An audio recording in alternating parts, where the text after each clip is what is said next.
Hey everyone, this is Kirk here again at OptionAlpha.com, and welcome back to the video recap that we do here each and every night on the membership side of our blog, where we go over all of our opening and closing or adjusting trades. Now, we actually had a pretty busy day today with a couple opening orders and then some more closing trades, which actually ended up being really well as far as timing wise. We actually closed out a lot of these credit put spreads kind of at the height of where the market was today before it a little bit sold off into the close. So timing wise, it was really good timing, and again, just dumb luck on either end as far as timing. You never know where the market's going to go. You just got to keep entering new trades and closing out profitable ones. So first, let's start with actually the opening orders tonight. So let's go over XLE. So XLE is an ETF that tracks energy on the energy sector. So it's a fairly big ETF, and that's why it's really good to trade options on. It has very liquid market. And today we went ahead and bought the 94.93 debit put spread for a 50-cent credit, which is exactly half the width of the strikes, which is what we want to do. So we bought the 94 puts, we sold the 93 puts to help kind of finance that purchase. The net price is that we paid 50 cents in debit. So our break-even price on this is 93.50. So that's the line in the sand that we draw from here until June. Yes, these are June expiration options, is 93.50. So it's actually above where the stock is trading right now at 93.27. This is kind of our line in the sand for XLE all the way to June. And you can see why we decided to do a debit put spread, right? I mean, the thing has been up almost 7 days in a row. So it's kind of unconventional to see even a large ETF like this trade so rapidly in one direction without a single downtick. So what we're looking for here is just a couple days to trade lower. Anytime between now and expiration is truly a 50-50 bet and a bullish or a bearish bet on the energy sector in general. The next trade that we had today was actually a hedge trade. We went ahead and sold 4 more vertical put spreads in P, which is Pandora. So Pandora has very high implied volatility. We went ahead and sold some more vertical put spreads in it, the same width of strikes as our current call spreads that we have, and we just went back in and sold some more premium at about 24 cents for those options. So actually moved a little bit further away. It was about a 25% probability trade, so about a 75% chance of success.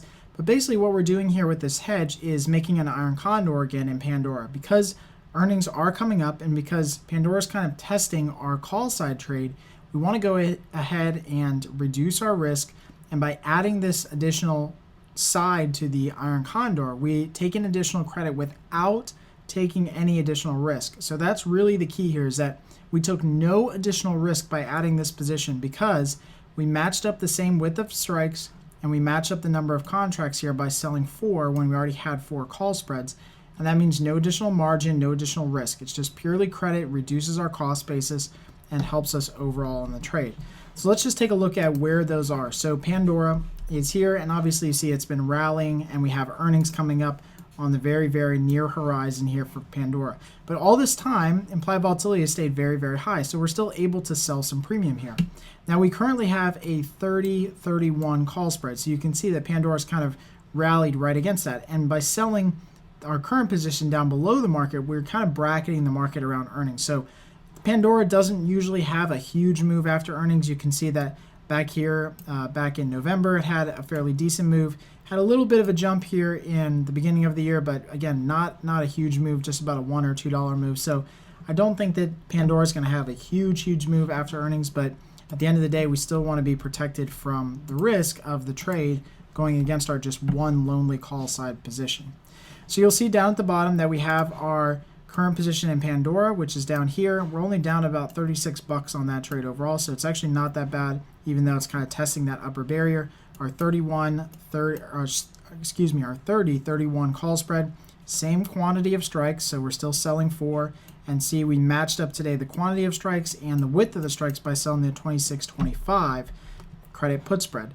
Now, if I actually go to the May option so you guys can see where we placed this trade, you'll notice that the probability of being in the money for our first strike is actually right around 30 now. So it was actually about 25% or so when we actually entered the trade. But right now, the probability that Pandora gets down to that first strike that we just sold is right around 30. So it's about a 70% chance of success as it stands right now. So you probably can't get in at the same pricing, but as it stands right now, that's where our probability of success lies. So again, making this nice wide iron condor in Pandora going forward. All right, so let's talk about some closing trades. We had really good success today, closing out a lot of credit put spreads that we had put on in the last couple weeks. Today we closed out the Qs. So this is the NASDAQ ETF, the QQQ. We had sold the 8280 credit put spread, and we bought it back today for a 15-cent debit, made over 50% of our max potential profit, $25 on each one. So it was a nice $100 round trade. Again, very easy trade and kind of just playing the market, rallying up from the lows last week. Netflix and Amazon are virtually the same. They still have very high implied volatility. In most cases for Amazon, Netflix just had earnings today, so that really helped decay these options very quickly. We saw a very quick decay in options today, and it obviously didn't hurt that the stock jumped after earnings. So we were short the 290, 285 credit put spread and bought it back today for a 9-cent debit, so a nice $96 profit on that one.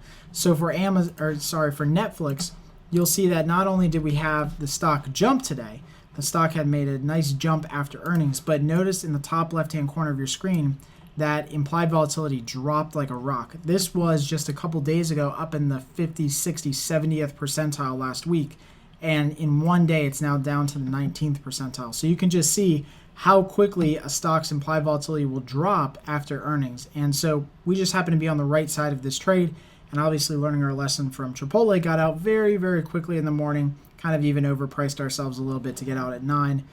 The actual spread was trading around 6 or 7, but at least we're out of it and booked a nice solid profit.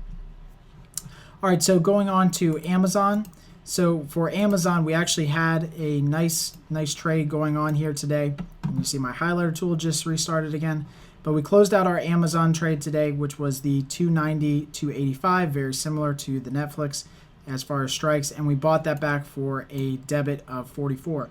This one we actually paid a little bit more, but at the end of the day, we made a $93 profit on each individual option that we bought back for Amazon. So this was a wildly successful trade, and because we had sold it at such a great credit, I think we sold it for 137 or so as far as a total credit, we felt it was pretty obligatory to buy this thing back at more than 50% of max potential profit. It's about 75% of max potential profit.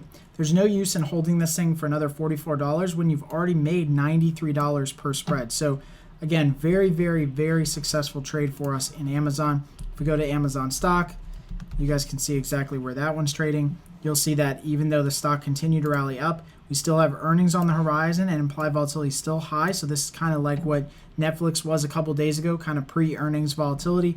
I definitely expect earnings to drop, make volatility drop, and obviously Amazon's going to be a big move in either direction with earnings, and we just don't want to be a part of that. We've made a very good profit on this trade, and we don't have to ride it all the way through earnings to see that IV drop. We've already made a good profit on this one. It's time just to close it out and move on to the next trade. So again, hopefully you guys enjoy these videos. As always, if you have any comments or questions, please add them right below here. I'll get back to all of those tonight or tomorrow before the open, and happy trading.